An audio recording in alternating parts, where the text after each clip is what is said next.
consider where you're going to find that customer. Where is a fail-safe place that you can market to a customer? So that's where you build that trust and that reliance on a platform that can actually give you the lead. Think of the way they've initiated contact with you. That's how they want you to get back to them. You know, when someone buys and makes a significant investment for their business, such as the machinery you guys are selling, what they want after that sale is to feel like they made the right choice.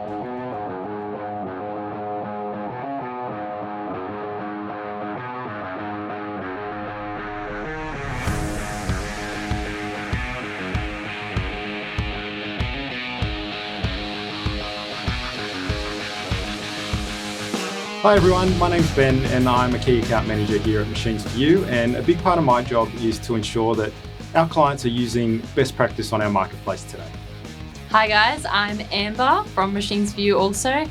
I'm a former account manager here at Machines For You and I've recently shifted into the social media marketing role. My goal is to look for the future and see what's coming up next in the Machines For You community. So at Machines For You, obviously first and foremost, we're a marketplace. 280,000 visitors each and every month, and those 280,000 people are putting through $300 million plus worth of inquiries to our seller network. Enormous numbers. And that's something to think about, but more than that and more than the leads and the inquiries that come through is the fact that we're getting everybody coming from every different industry and department, and they're walking onto our site and we're gathering all that data and information on them. And that's something that we need to consider. We're more than a marketplace. We're essentially a place to hold all of that data and see demand, see what machines people are looking for, see what people are coming to the site, and see who's looking for you. So we'll go a bit further into that later on, but what we want to do is really start at the very top of the customer journey. So if you think about it, when someone is starting to look for your machinery, or even before that, how do they find you?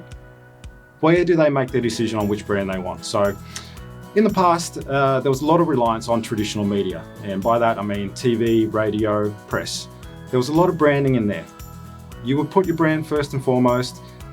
They would go and look for you, and then they make their decision. But what you need to keep in mind is that the average person is impacted by 10,000 ads per day. Just think about that number, 10,000 ads per day. It's enormous. Now, they range from the very obvious, smack you in the face, 50% off, buy now, Harvey Norman style retail ads, to a lot more subtle. Any simple branding that you see, any signs around, anything, they all play a part either consciously or subconsciously in the buyer's decision at the end of the day. Now, what you need to consider is how you're going to cut through that noise. With so many brands vying for their attention, what is going to make you stand out to your potential buyer? And even more so than that, now that we're stepping away from traditional media into a new digital era, we're losing that face-to-face component that we've known for so long. So before, you would see the buses and the billboards and maybe you don't have that, but you also used to have that really integral part where you walk into the store. And over the past couple of years, we've found ourselves shift away from that just that little bit more, and it means that we don't have that same connection that we had previously. So it's important to find that connection in a different way. And we're also seeing that around 70% of consumers are more likely to purchase from brands that they recognize. And how can you get that same level of recognition from stepping away from traditional media and into that digital age where there are 10,000 ads a day or more now sitting there competing against each other in the digital scape? And that's why it's important to bring that face-to-face component back and step away from where we were in the past, or maybe just utilize both means in order to make an impact. Exactly right, Emma. So that's where the digital media landscape really can take things to the next level for your brand. So things evolve in this space so quickly. So if you were to think back even 2 years ago, the concept and the thought of one of your customers going online, looking at $100,000 and $150,000 tractor, buying it sight unseen without walking into a dealership, it was almost unheard of. But for reasons and events that we won't go into, we're all sick of hearing about it. But that changed the way people do business, and that has changed the way that you're going to have to look at your marketing. So we've had in the digital space, we still do have right now, but things are going to change very quickly when Google finally pulled the trigger on removing third-party cookies. Now, cookies, yum. Amber, not that sort of cookie. So cookies, in the term that I'm talking about, are basically identifiers. So Every time someone was to browse around on a website or look at your website or basically anything they're looking at, that leaves a little crumb, if that helps you, leaves a little crumb, a little piece of data, a little identifier. And that allows the advertising companies that you're working with to identify and build a pool of target customers for you. So the example will be one of your potential customers go to your website, immediately you know they've got an interest in what you're selling. Your advertising partner or yourself, if you're doing it internally, will then follow them around the internet and serve your ad and your brand to them where they go.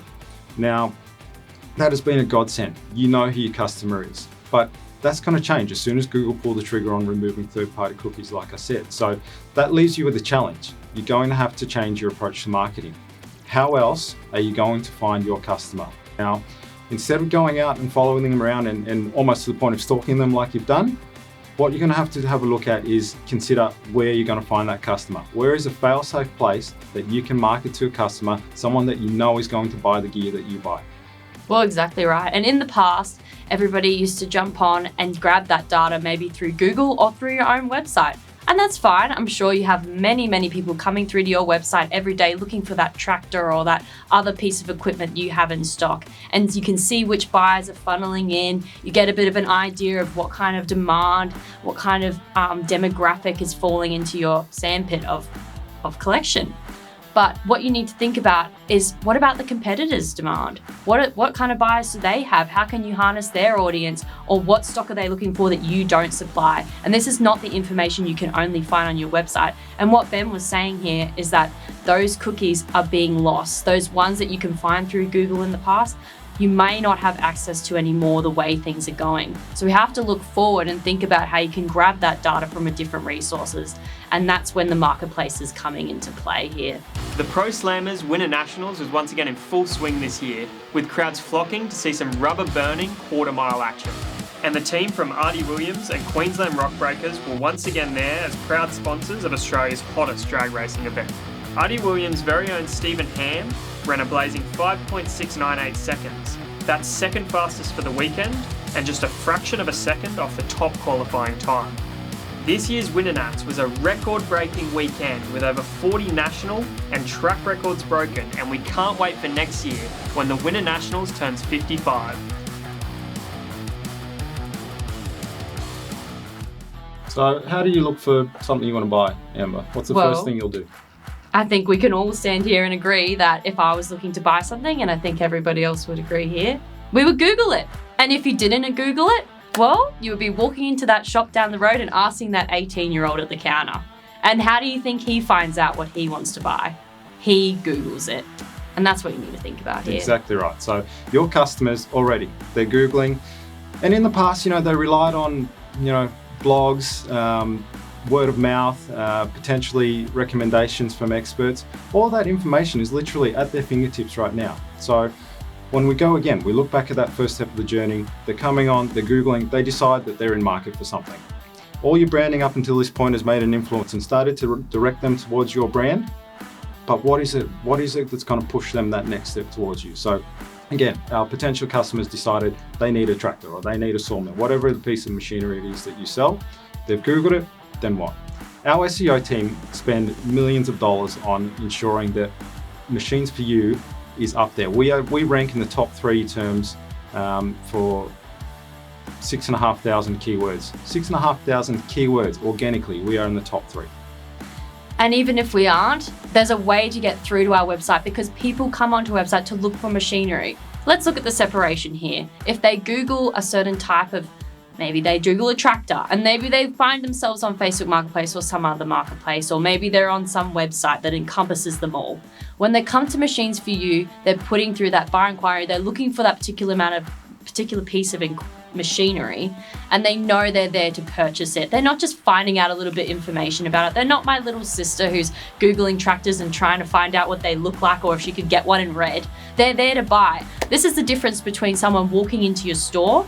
There's 10 people that walk in and 9 of them put through a request for a machine. That's what Machines for You is. It isn't that same funnel through Google where people are looking there and they're wish-washing and they're not all after the same thing. So that's where you build that trust and that reliance on a platform that can actually give you the leads that come through because people are looking for something there. in something in particular. How do you think that separates us from free ones like Facebook Marketplace and Gumtree? Well, in the exact same way that I just said, Ben, it's the difference between my little sister jumping on there and looking at tractors. You might jump on Facebook Marketplace, and I do. I love a window shop on Facebook Marketplace. It's like just going to the mall. You walk through, you go, oh wow, look at that coffee table, look at that chair. Oh yeah, I don't need a new furniture set. I don't need a new dining table. Heck, I don't need anything on Facebook Marketplace. And I probably won't even put through an inquiry. But yeah, I might press that Are You Available button 5 times just to see if it's in the area. Who knows? But on Machines For You, people come for machinery. It's not a time waster. And we're trying to make it more optimum and more suitable for you every day with those SEO keywords. People are searching for tractors for sale. They're not just searching for what is a tractor, how does it function? And that's what's important. Exactly right. They're not just browsing on our marketplace. So the keywords that we really focus on are those purchasing keywords. So action keywords, something for sale, machinery for sale, tractor for sale, whatever it is that you sell, we're focusing on those sale keywords. Whereas the marketplace, as Amber was just talking about, they are looping in people who, for want of a better word, they're tire kickers, they're window shoppers. Our traffic are ready to buy. It also gives a level of credibility to the site as well. People are more likely to buy from a brand that they trust and that has positive reviews and positive feedback and gives that level of credibility. And by just listing on Machines For You, you get that level of machinery. We're an expert in the marketplace. We only list credible dealers with real products that are in Australia. There's none of that other thing. Anybody can go onto Facebook and they can list their machine. And that's what gives that another level of content. But Eve K, so maybe they've come through Google or another search engine. They've filtered through our massive range of keywords and landed on Machines For You. They're seeing hundreds of thousands of listings, or even just a few hundred, or even 20. There's still competition there for your listing. How are they going to select you among the group? There's 20 different tractors there and they all look pretty good.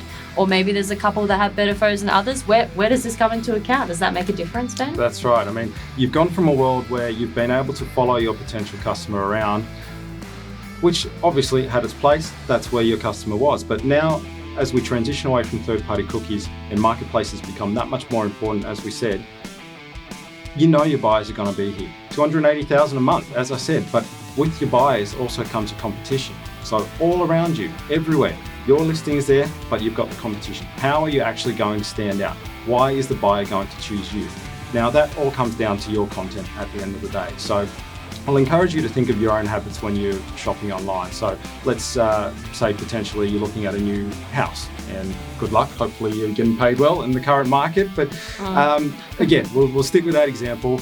Let's just say you've jumped onto realestate.com and you've already got in your mind and sort of an idea of what you want, maybe where the place will be, how big it needs to be. You've sort of got a picture in your mind of what it is you're after. Now, first ad that you see, okay, the location's good, could be the perfect home for you, but it doesn't grab you. Why?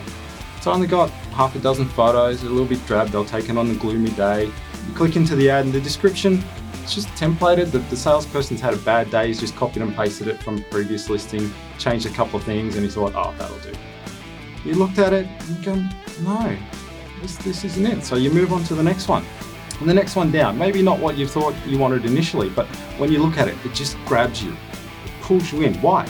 20 plus photos of just about every room in the place.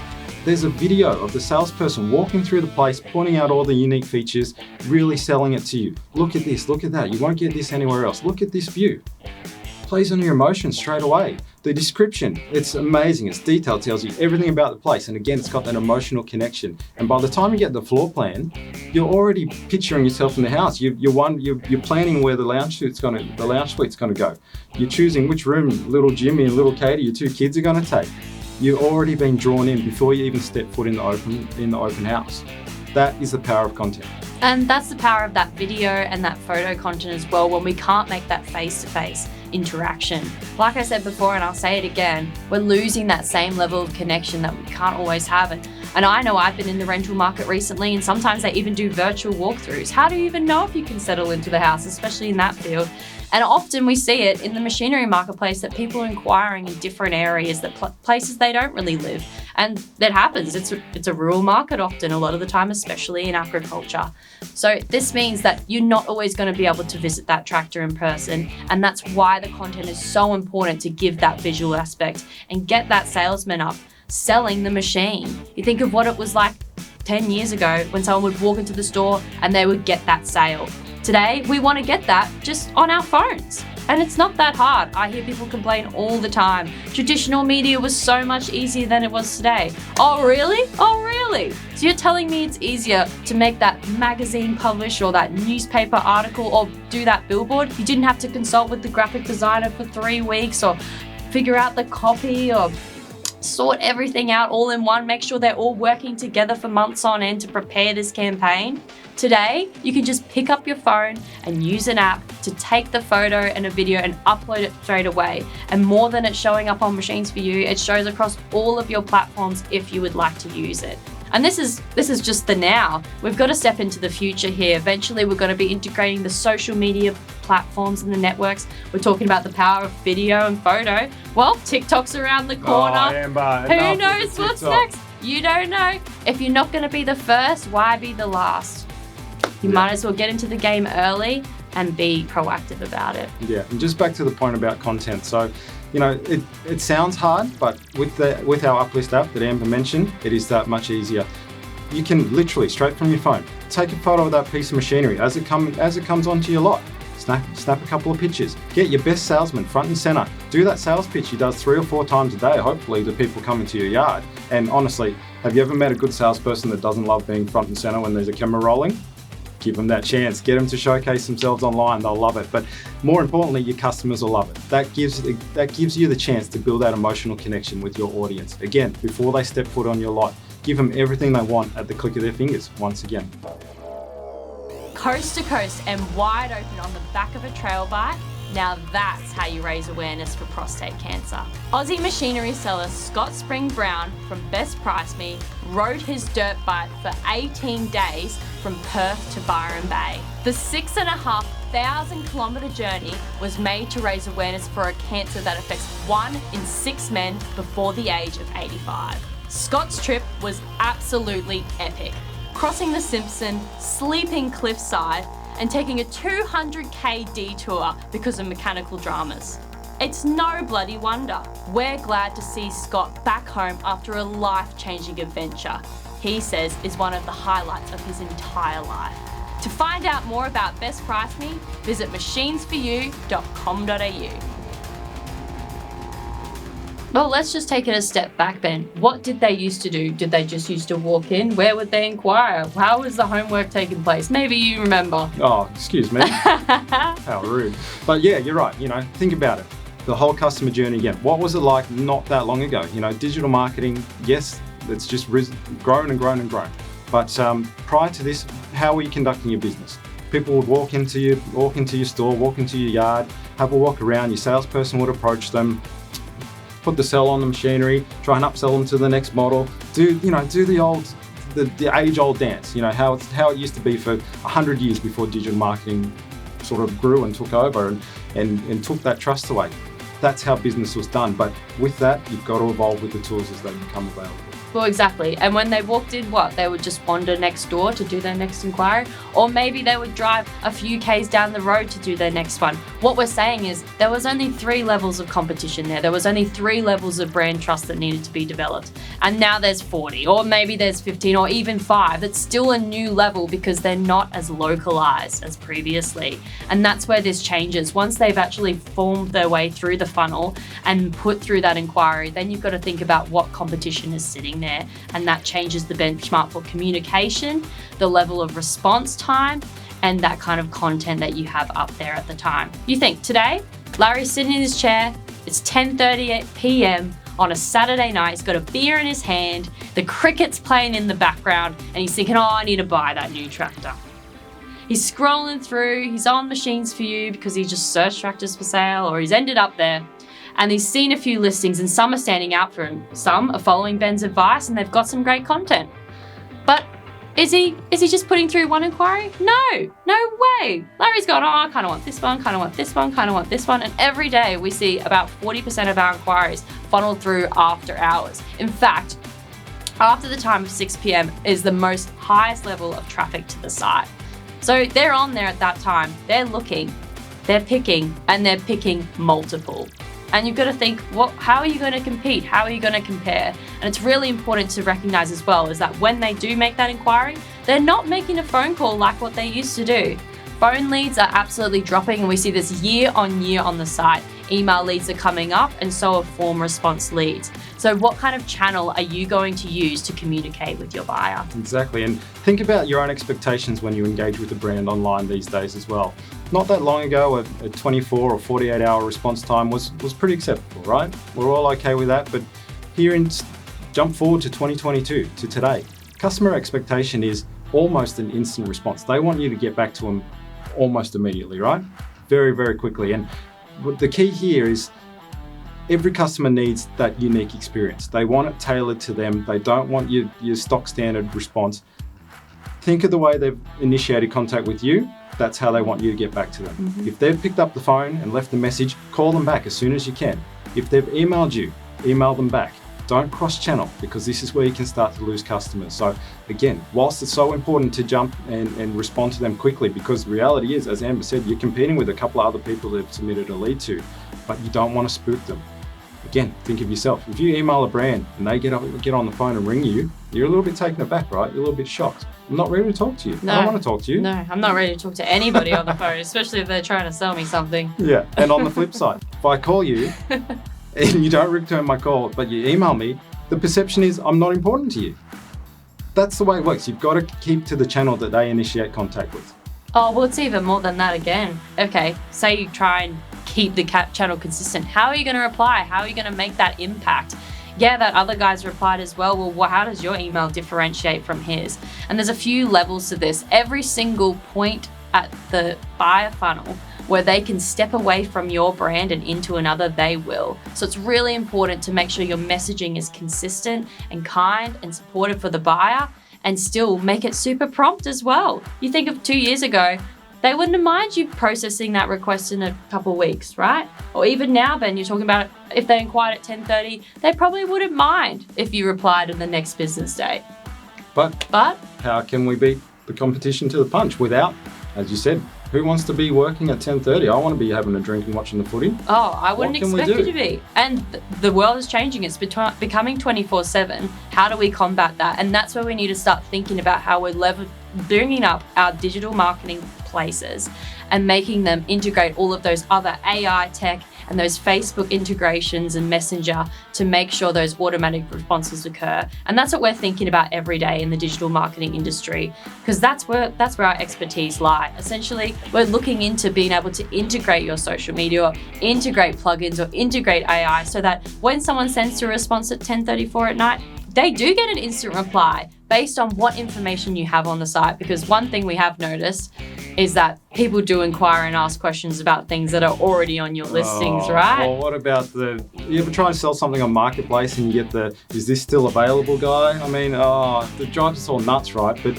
what Amber's saying is, with this tech that's potentially coming, what we can do is, based on your responses or based on the information you give us, we can pre-fill and pre-answer some of these questions and eliminate some of these potential time wasters. So by the time you're actually speaking to these people, they are qualified. Well, and you can close that talk sale. About time wasters, Ben. What about when you were trying to sell that jersey the other day? Oh, no. Ben nearly got scammed. Oh, let's not go there. It's still a sore point, Emma, honestly. At the end of the day, it's all about replying quickly and being prompt and building that connection with the buyer. And that's how you're going to retain them, because once you get through and once they inquire and once you do beat the competition, congratulations, you've made a sale. So once you get past this stage, now you've got to think about funneling those feel-good principles and making the buyer feel like they're a part of your business without seeing them in person or without them walking into your physical store. If they buy a $100,000 machine for you over the internet, how are you going to make them feel like they have the same support as if they did walk into your store and get that service done? Innovative farming solutions saving thousands. The team at JPH Equipment are well known for their farming gear, and their Australian-made and designed equipment is turning organic waste into profit across the country. At Stanthorpe Compost Facility, Ian Townsend purchased a JPH compost turner. His aim? Reduce production time while maximising compost return. Using a maximum windrow size and a slow turning speed, Ian was able to produce more compost for the same amount of effort. His JPH equipment brings efficiency to the farm with only a single pass needed to create a richer, more complete product. To find out more about JPH equipment, visit machinesforyou.com.au.